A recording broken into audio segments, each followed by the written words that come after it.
Welcome back, everyone.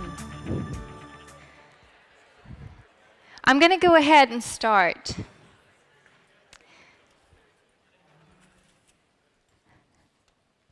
I trust you had a great opportunity in meeting and greeting each other now. I can sense that.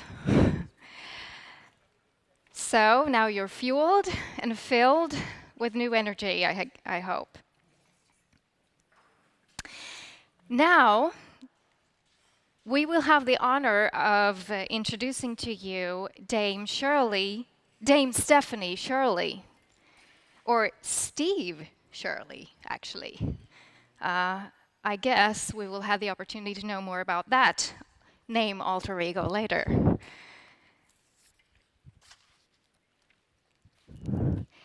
Dame Stephanie Shirley was actually the first keynote speaker 5 years ago here at Stockholm Philanthropy Symposium. So by celebrating the 5th anniversary, we have invited Stephanie back. We will not be meeting Dame Shirley IRL. We will be meeting her via Skype. And conducting the interview, I want to introduce to you Ms. Tonika Hirdman. Tonika is the Director General of the esteemed Luxembourg Foundation in Luxembourg. The stage is yours, Tonika.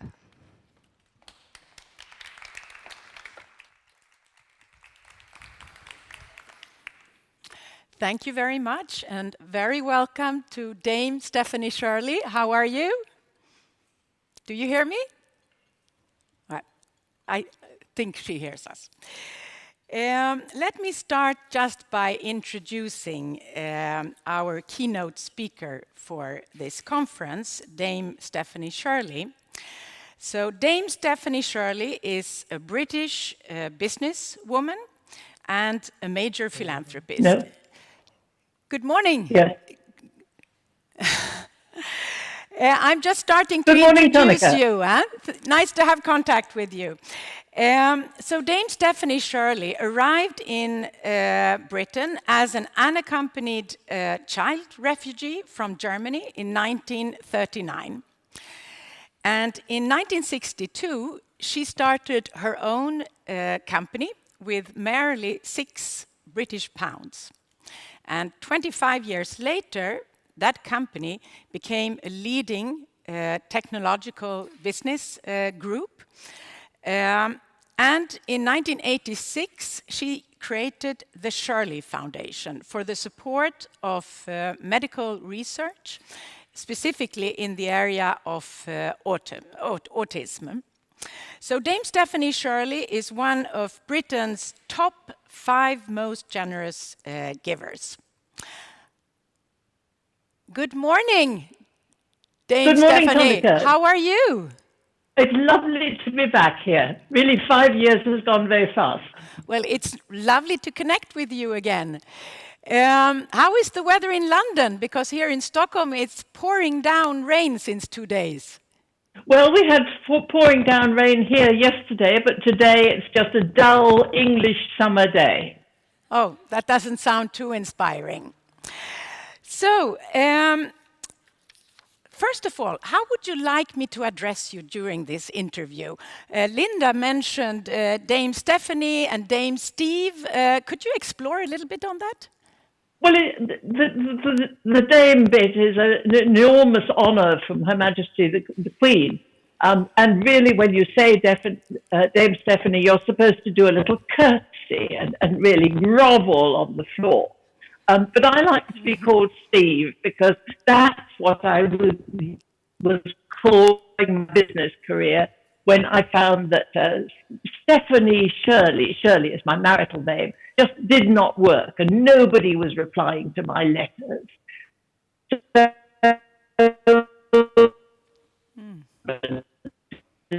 Name of Steve. And I've been Steve Shirley ever since, and people started returning my phone calls and answering my letters. So we had a little bit of a technical problem here, but I understand from what you said that you started signing your business letter with Steve instead of Stephanie to get more attention for your cause. Was that right? Well, that was the sexist world of the early 1960s. I did start my company over 50 years ago now, so things were technically very different. So we're going to come back to that question about the women issue in a while, but before that, Dame Stephanie, you have had an extraordinary life story, and we would be very interested to hear more about your background. Could you tell us a little bit about it? Well, my family was established in Germany. My father was a judge in Dortmund in North Germany. And I was born in 1933, which is not a good time to be Jewish. And my father lost his job and started moving around 7 countries of Europe trying to find a safe place. And we were very lucky because my mother had family in Austria, and we moved there and were safe for some time from the Nazi horror. Then I was very lucky.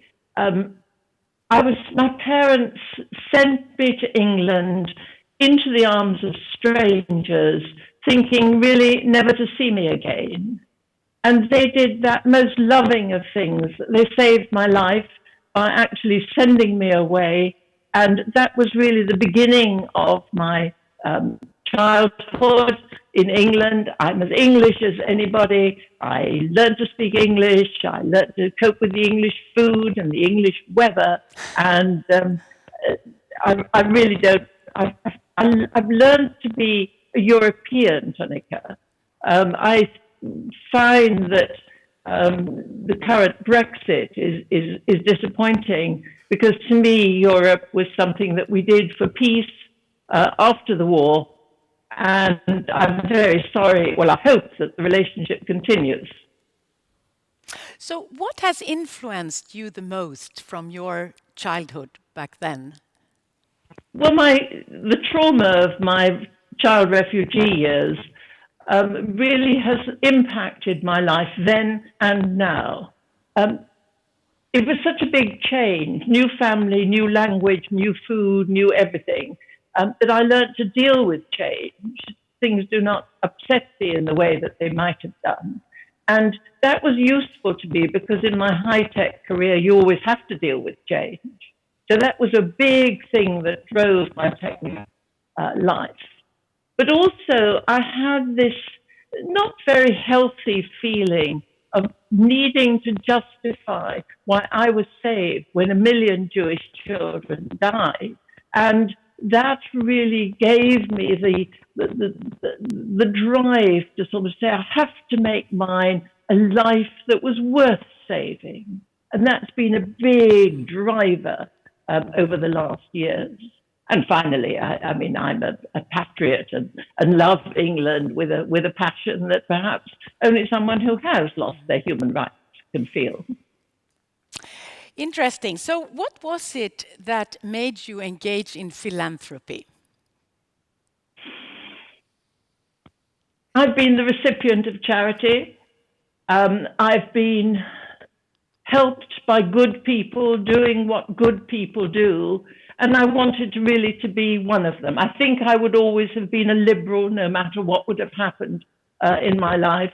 But to be able to share one's luck and good fortune, and in my case, eventually wealth, that to me is a wonderful opportunity. I have a super quality of life because I'm learning to give away wisely. You'd think it would be easy to give money away wisely. It's not easy. It's really, you have to be professional about it. You have to really think what you're doing. And the fact that I have been the recipient of charity means that I know how important it is not to patronize people, but to give with a glad heart and an open hand. And I understand you have a very strategic approach to your philanthropy, which is almost business-like also. Do you have some advice to share with us in terms of what is important to consider when starting to support a philanthropic project? Well, I suppose it comes from my business background, but I think it's important to concentrate on things that you know about and that you care about. And in my case, that was just information technology, my professional discipline, and autism, which was my late son's disorder.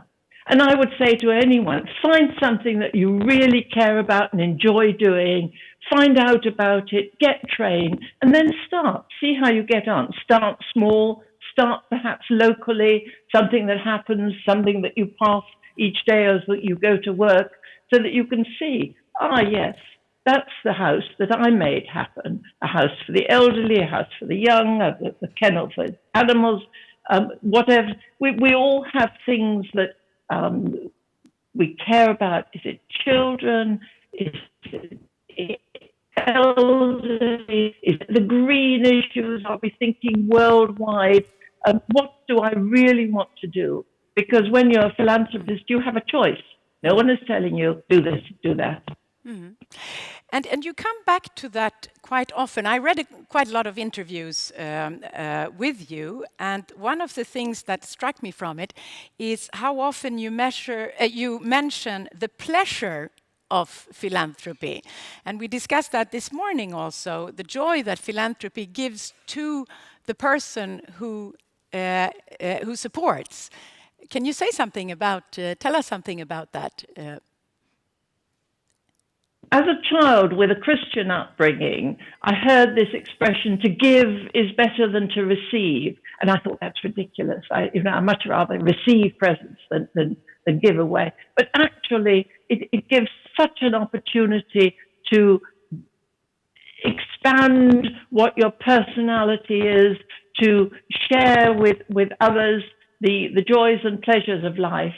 And I think philanthropy is the best way in which I could possibly be living. I am so content and happy these days. The more money I give away, the richer my life seems to become. That is indeed very motivating and inspiring to hear. Dame Stephanie, you addressed the gender issues of the 1960s. You started your own tech company in the 1960s, can you imagine? It was a company of women, for women. And it was also, it seems to me, a form of first social enterprise in that respect. According to you, what are the biggest issues that women face today compared to then? And how do you think that philanthropy can contribute to solving these issues? I think the issues for women have changed from women sort of saying, I need this, life is not fair, we should do that, to considering in a business-like way what women can give to society, the skills that we have, the way in which our brains work slightly differently, and how when you have a mixed team, it performs very much better than either a male team or a female team. So things have changed very much. The sexism is no longer obvious. It's no longer legal things. There were things that in my day you were not legally allowed to do. I was not allowed to go on the London Stock Exchange. I was not allowed to drive a bus. I was not allowed to fly an aeroplane. People wouldn't have thought. I mean, I couldn't even open my company's bank account without my husband's permission. So today it's cultural, it's very covert. The things that hold women back are our own lack of confidence, or in fact a culture that doesn't value women's skills. Mm-hmm. So that culture is still prevailing also in Western Europe, although the legal side is different.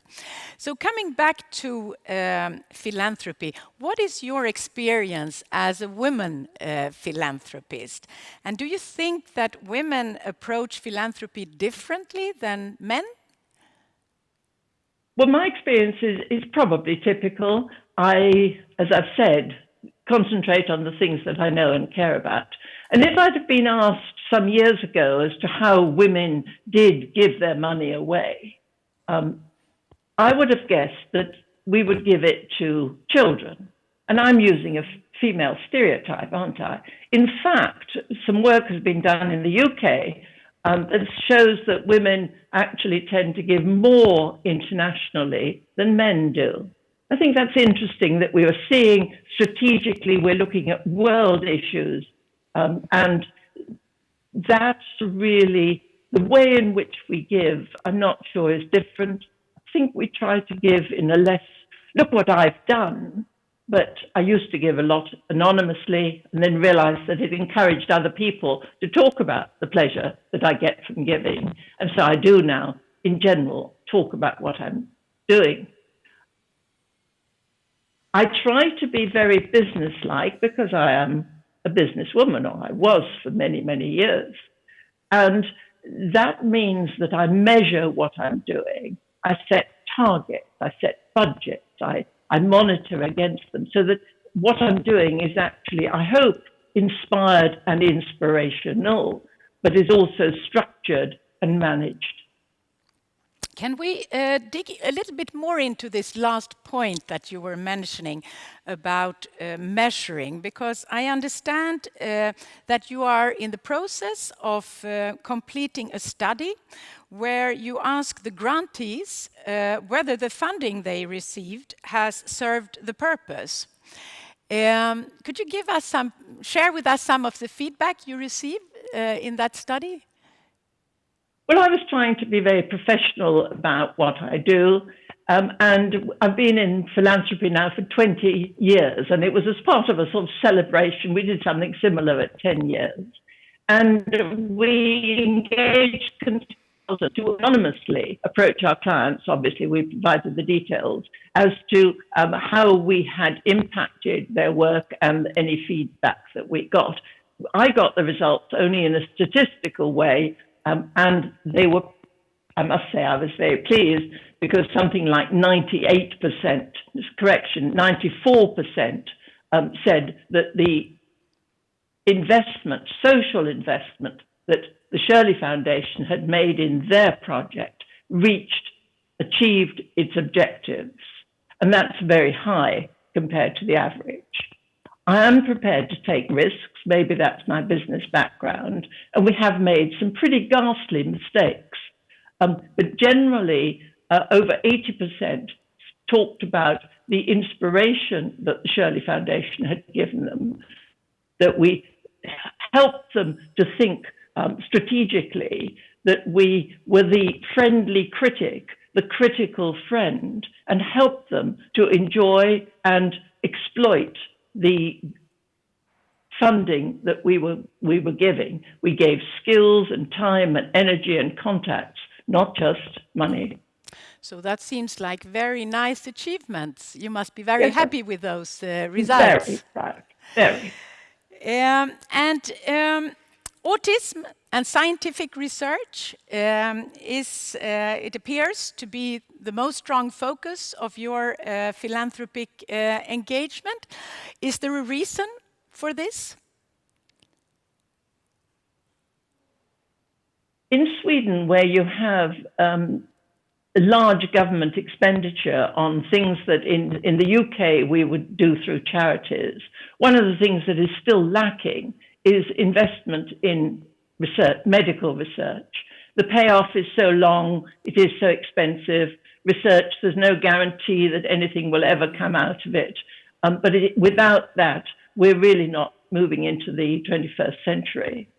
And the way in which charities can take a risk, we can do things that other people wouldn't try because we're answerable to no one but ourselves. This is our money, we can do with it as we will.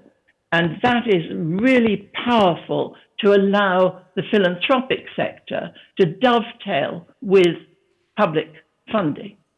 And the interface is usually a bit blurred. So one of the important things that one has to do is move so that there's a crisp interface between public spending and philanthropic spending. It's very clear. Philanthropists don't like supporting things that we believe should be correctly supported by the state. And that gives a different attitude and approach to philanthropy. Mm-hmm. And with regards to autism specifically? Well, I've spent 50 million sterling on various autism projects, not all in research. I spent a big chunk of money on setting up a very special school for autistic pupils who were without speech, with learning disability, and that now has 100 pupils and has a wonderful school song, if anyone likes to hear it.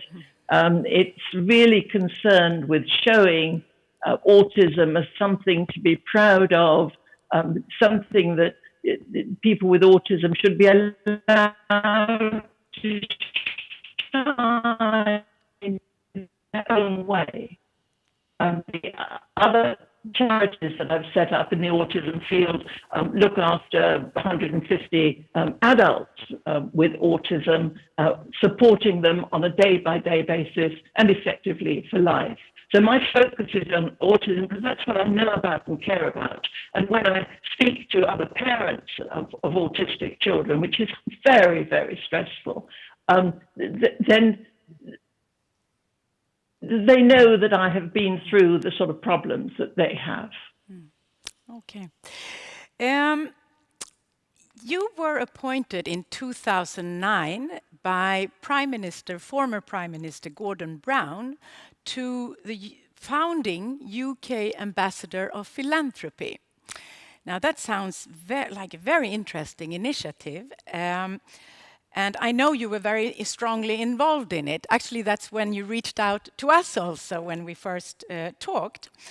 Can you tell us more about this initiative and what it led to and what it involved?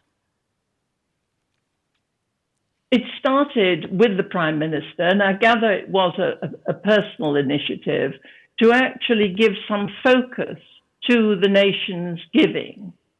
By having an individual who was prepared to promote philanthropy on behalf of the nation. I didn't at all promote my own philanthropy, to be able to travel around the UK and in fact Europe and elsewhere, promoting philanthropy. And the title, Ambassador for Philanthropy, was very useful when I traveled. Because sometimes I was actually dealt with like a diplomatic ambassador, and I was swept through the customs in a wonderful way. So those titles are very important. Just showing that the country gives an emphasis to this, has an aim. In this year, we're going to take philanthropy into the mainstream. Not something that happens in the background, but actually make it part of everyday living for everyone. And why do you think you were appointed? Well, he said that it was because I was a good model of modern philanthropy. It wasn't a patronizing, rich supporting the poor. I was being business, social business. And I am, in fact, very proud of what I've achieved, both in the information technology area and in autism. I also set up the Oxford Internet Institute, which nobody else would have done. It wasn't about the technology that everybody's desperately interested in, but it was about the social, the economic, the legal, the ethical issues. So the social side of it. We are losing you a little bit. The connection is not 100%. I'm sorry about that. Well, that's not your fault.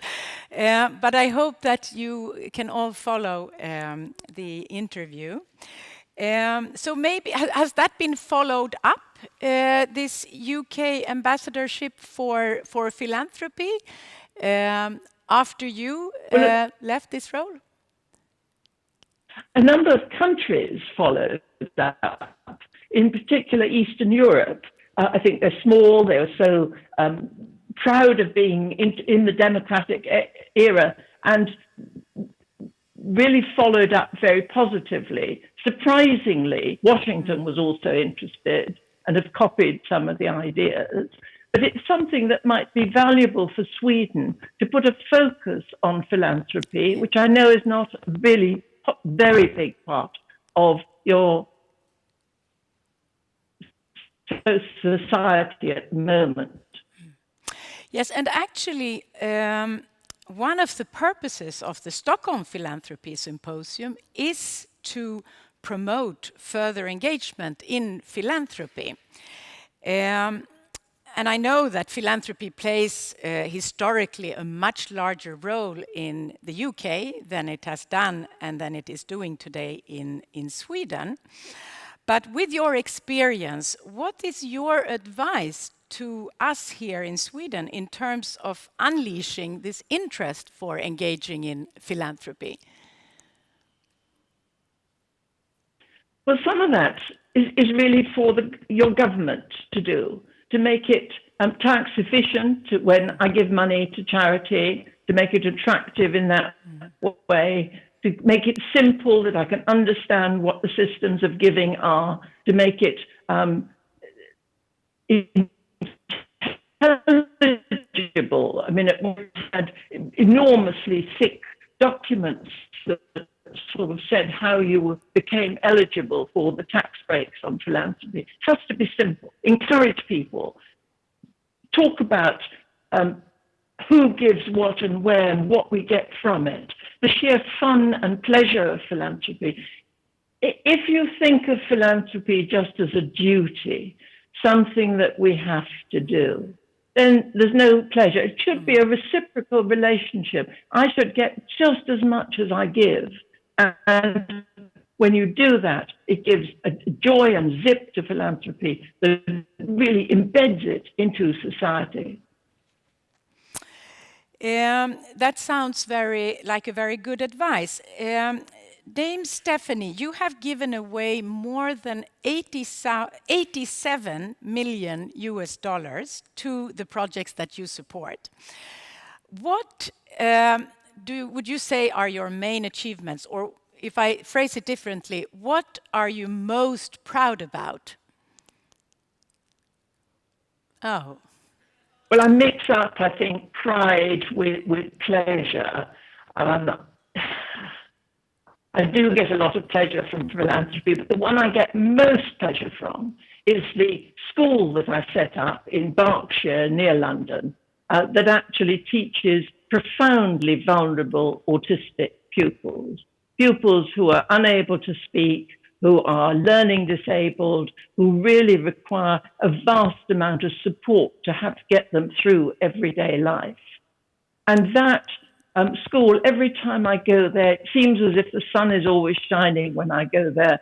The pleasure that I get from seeing those pupils demonstrably growing not just in size, because they come at age 5 when they're quite small and attractive, and they stay, some of them, until the age of 25. That progression is something that gives me enormous pleasure and will be, is in sense my legacy. Thank you for that. Dame Stephanie, unfortunately, we lost your picture on the screen, but we can hear you very well. I don't know what the technicians say. Should she call up again, or?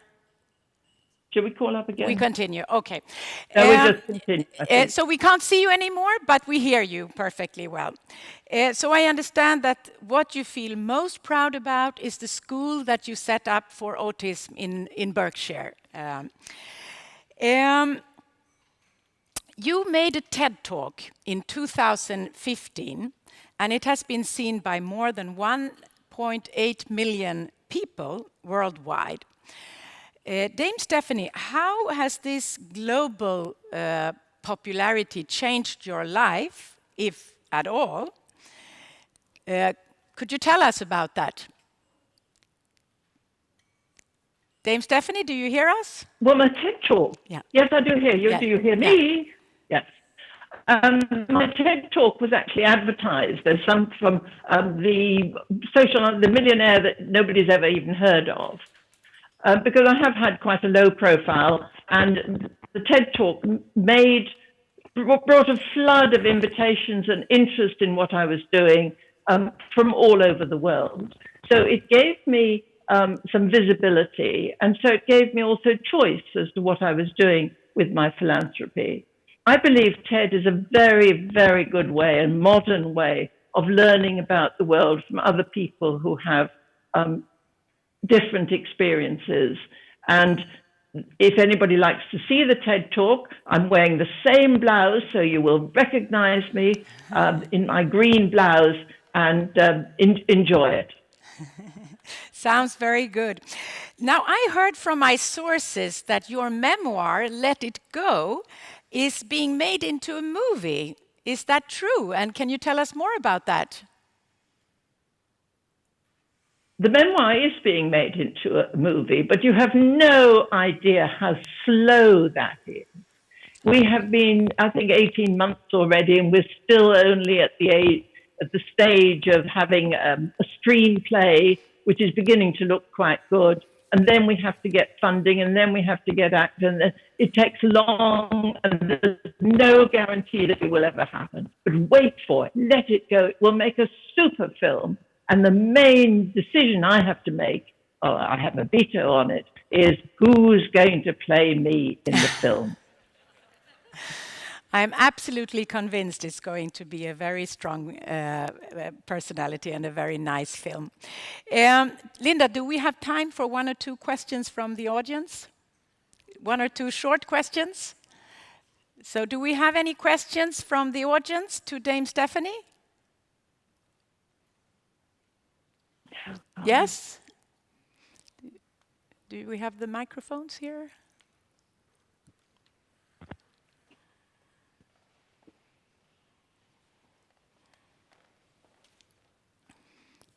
Christine Batrush, Lundin Foundation. You have an amazing journey as a refugee. Today, refugees is one of the main social issues in Europe right now, not to mention the world. Is there anything that you are working with in this direction, or advice as to how to support initiatives in this direction? Thank you. I'm involved in, I can hear my voice. Yeah. I'm involved in a number of projects involved with refugees. Most interestingly, perhaps, the British government is setting up a Holocaust Memorial Commission, and that is working to give an educational centre about the Holocaust, and I'm involved in that. It should be a very artistic thing right next door to the Houses of Parliament, and also an educational centre in the north of England. I speak only with refugee organisations when I can raise money for them, or when my personal experience is of value. Things such as helping refugees to get into work, that until you are part of society, you always remain a refugee. Whereas once you learn to speak the language and once you get into a job, it gives you a chance of starting afresh, anew, and I try to help people in that way. I try also, and this may disappoint you, but I try not to be defined by my refugee past. It's a long time ago. The situations were very different. The religious organizations organized the refugee movement in a way that hasn't happened here. And there's less structure today. The kinder transport that I came at, that I was saved on, saved 10,000 largely Jewish children in a period of 8 months. And England absorbed that number of refugees very happily, perhaps because we were children, but perhaps because it was structured by good people doing good work. Dame Stephanie Shirley, it's been a great pleasure to have you with us. Thank you so much for sharing your thoughts and your reflections and your personal life story. Thank you. Let us give her an applause. Thank you very much.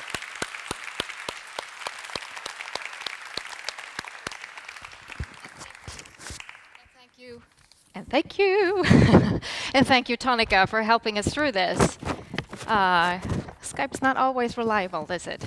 Yet.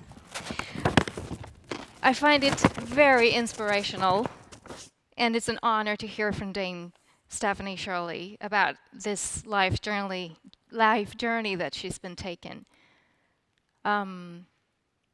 Especially, I was exactly thinking the same thing with the children's refugee situation, especially here in Sweden and also around most countries in Europe as well.